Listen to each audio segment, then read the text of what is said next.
Assalamualaikum warahmatullahi wabarakatuh.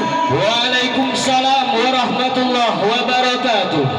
Alhamdulillah. Alhamdulillahi rabbil alamin.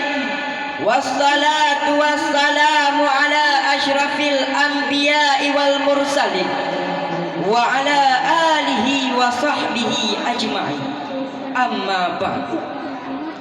Dua langkah yang pertama, marilah sama-sama kita memuja dan memuji Allah Subhanahu wa taala, yang mana oleh Allah yang telah memberikan kita sehat badan, waras pikiran, sehingga kita dapat berkumpul pada malam yang berbahagia ini. Selawat beriringkan salam semoga tercurahkan kepada junjungan Nabi besar Muhammad sallallahu alaihi wasallam, yang mana oleh beliau yang telah membawa kita ke alam, yang telah membawa kita ke alam terang benderang seperti yang kita rasakan pada saat ini. Hadirin yang mulia dan terhormat, kepada Walid selaku ayah rohani kita bersama, yang mulia dan terhormat kepada abah dan abi ma'a keluarganya, yang mulia dan terhormat kepada seluruh dewan guru, baik yang atasan maupun bawahan, dan yang paling saya sayangi kepada seluruh santriwan Dayah Nahdlatul Ulum. Hadirin Dewan Hakim yang saya muliakan, pada masa ini banyak permasalahan yang dihadapi setiap manusia, terkhususnya kaum muslimin, baik berkaitan dengan masalah lahir, batin ataupun jiwa. Dari sini muncullah berbagai ragam usaha untuk mengatasi problematika hidupnya. Tujuan utamanya pada dasarnya hanya satu, yaitu mendapatkan kepuasan hati dan ketentraman. Sedangkan hati yang tentram itu berawal daripada jiwa yang tenang. Maka oleh sebab itu, pada kesempatan kali ini saya akan mengangkat satu syarahan yang berjudul Hati yang Tentram Berawal dari Jiwa yang Tenang. Hadirin, dalam hidup seringkali manusia mendapatkan masalah-masalah yang menerpa. Saat masalah tersebut muncul, terkadang manusia malah mendapatkan stres, keresahan, serta berbagai penyakit lain datang karena pikirannya yang tidak tenang. Maka daripada itu kita butuh ketenangan, baik jiwa kita maupun hati. Bahkan di dalam Islam mengajarkan kepada kita agar mendapatkan kesenangan hati dan kepuasan hati. Agar hati kita menjadi tenang, berikutlah obat-obat yang akan saya sampaikan. Yang pertama, selalu mengingat Allah. Al-Imam Al-Alamah Ibnu Qayyim Al-Jauziyah rahimahullah menyatakan, sesungguhnya tidak tenang hati seseorang, ketentraman dan kedamaian, melainkan jika pemiliknya berhubungan dengan Allah. Dengan cara apa?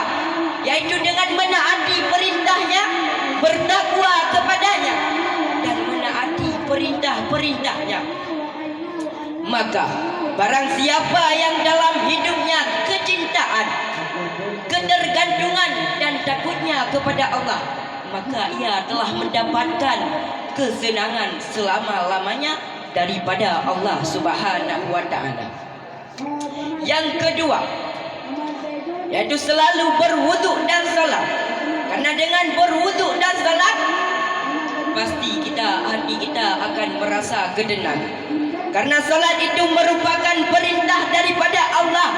Ketika kita seorang hamba menunaikan perintah Allah, maka Allah akan memberikan kepada kita yaitu ketenangan.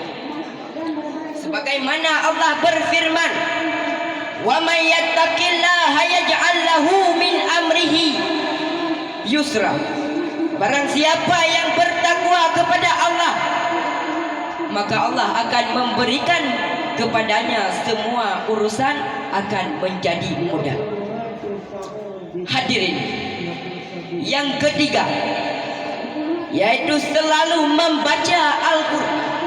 Sejarah telah membuktikan bahawa salah seorang sahabat Rasulullah yang bernama Umar bin Khattab, dia seorang kafir yang sangat kejam, bahkan ingin membunuh Rasulullah. Pada suatu hari, Umar bin Khattab berjalan sambil membawa pedang. Ketika di tengah perjalanannya bertemu dengan Abdullah an-Aham, bertanya kepada Umar, "Wahai Umar, mau kemanakah engkau?" Umar menjawab dengan hati yang tegar, "Aku ingin membunuh Rasulullah." Ingin membunuh Rasulullah? Apakah kau tidak takut akan diincarkan oleh Bani Israel? Akan dibunuhkan oleh Bani Zuhra? Umar menjawab, "Apakah kau Abdullah telah keluar dari agama nenek moyangmu?" Lalu Abdullah mengatakan, "Wahai Umar, bukan itu. Tetapi ada yang paling lebih kejam dan ada yang lebih tersakiti, yaitu adik perempuanmu bersama suamimu telah masuk ke dalam Islam." Hadirin Dewan Hakim yang saya muliakan, ketika mendengar perkataan itu, Umar langsung bergegas pergi ke rumah adiknya. Ketika sampai ke rumah adiknya lalu mendobrak pintunya. Ketika itu Fatimah terkejut melihat Umar bin Khattab di hadapannya. "Wahai adikku, apakah kau telah keluar? Apa yang kamu baca tadi? Apakah kamu telah keluar daripada agama nenek moyangmu?" Lalu Umar menampar adiknya. Ketika adiknya berdarah, Umar merasa kasihan dan melihat lembaran-lembaran kertas yang berserakan dan ingin memegang kertas tersebut.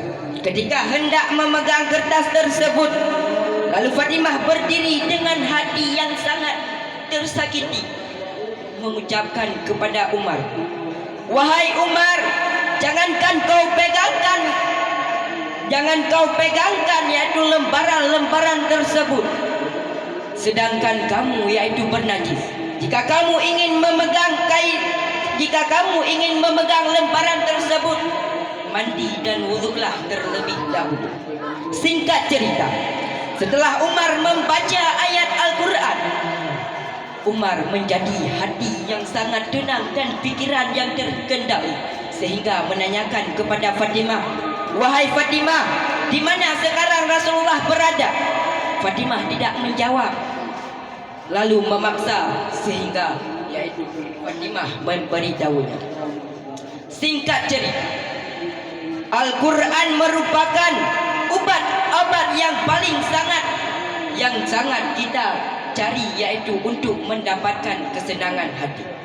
Hadirin, yang dapat saya simpulkan dari syarahan saya di atas, yaitu jalan kehidupan kita selalu berubah daripada situasi kepada situasi lain, bertukar-tukar, berbolak-balik, kadang di atas, kadang di bawah, kadang maju, kadang mundur.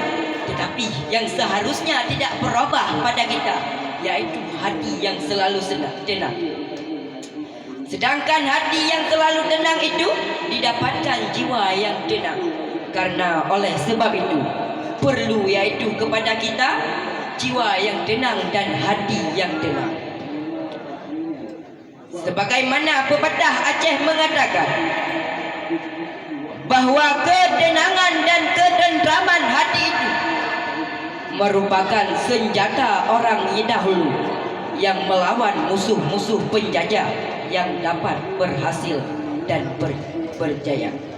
Hadirin, hanya ini yang dapat saya sampaikan. Mohon maaf atas segala kekurangan, kesilapan. Wabillahi taufiq wal hidayah. Assalamualaikum warahmatullahi wabarakatuh. Waalaikumsalam warahmatullahi wabarakatuh. Itulah